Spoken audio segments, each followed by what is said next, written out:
American Pitbull Terrier.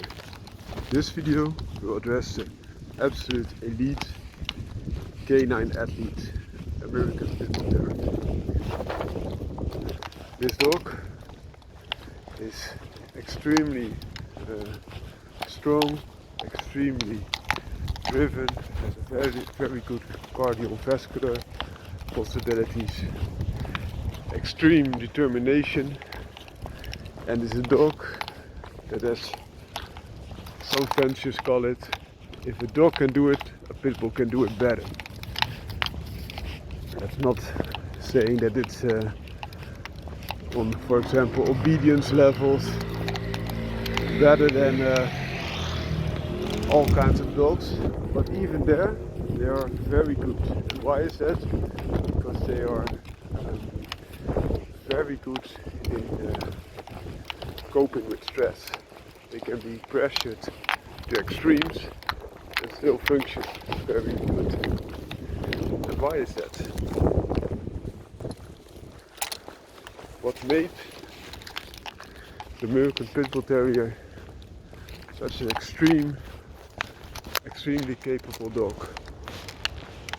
In my perspective, if you look at wild dogs such as the wolves, and you look at all the domesticated breeds, the American Pitbull Terrier is one of the most unnatural type of breeds. In that regard, I'm not telling you that it's not functional or a lap dog or something like that, because if that was something that you were referring to, I would refer to, for example, the pug. That's a very unnatural type of breed. But why is the American Pitbull Terrier so unnatural? Because normally, also in the wild, you see that wolves or coyotes or other wild canines are dominant and they will fight among each other. But so that they have the same.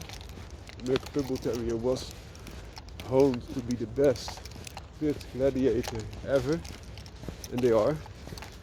But wolves, for example, when they get into a fight, normally they want to also stop the fight when they get hurt, try to get out and to live another day.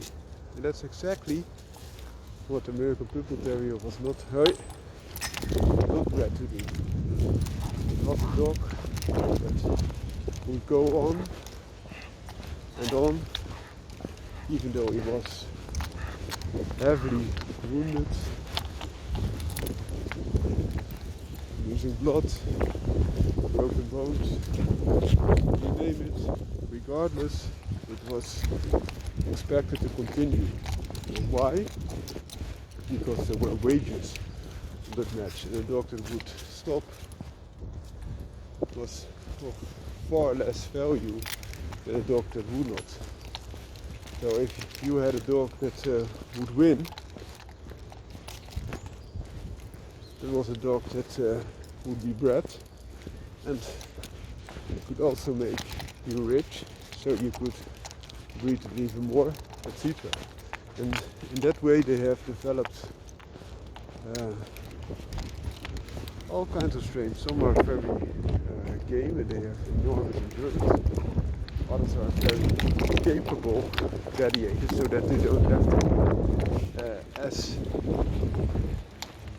as game, but they are not tested as game, because normally their competition would already end long before the gameness would be tapped into.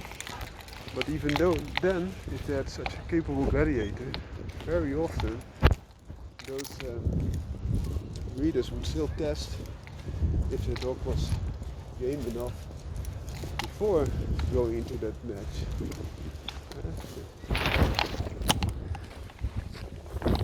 This phenomenon is referred to as game testing the dog, to see how it would fare if it would be under pressure for extended periods of time and still go on. There's also a drawback, of course, because such a hard test would let the owner know what his dog is capable of, but we also take a little bit of the dog, or a lot sometimes, because it is a thing that is so stressful that you could get some damage, for example, to bones or muscles that, or other parts of the body that the dog would not recover that much of. And also mentally, it could very well be that if a dog is pressured that much, they don't like it that much to go again so deep. So that tells you a little bit of American Pitbull Terrier in its canine gladiator role. Another aspect is that they wanted to have a dog that was as good as possible for a certain weight. Why is this? Because, like, for example, boxing or other martial arts, also in the human world, they use weight classes to set up matches. So, for example, there's a weight class, and then you have your dog, and you have to make the weight. And if you do so, those dogs can compete. If you're not making the weight or above the weight, then the match was forfeited. That you had to pay the fine. Very often time, that match would stop there.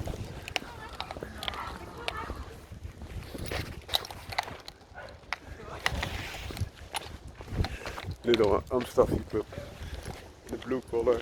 That's what you often see nowadays. They breed for a collar and for a show variety. But back to the American Pitbull Terrier. So those dogs were bred for a purpose and to be as efficient, both in endurance, but also muscle mass and strength and determination as possible for a certain weight class. So if you had to face a big dog and you didn't make it, the match should be forfeited, or you have to pay that fine. And sometimes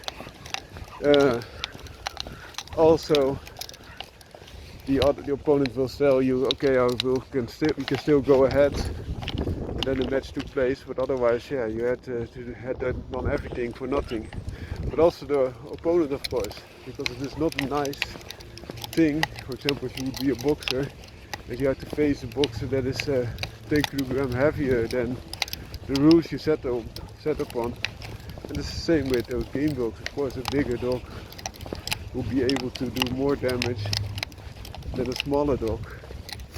But sometimes also dogs came in underweight just to make sure that they are within the weight range, because it had to be weighed in. It should be then at a determined weight, and if not, they had to pay the fine.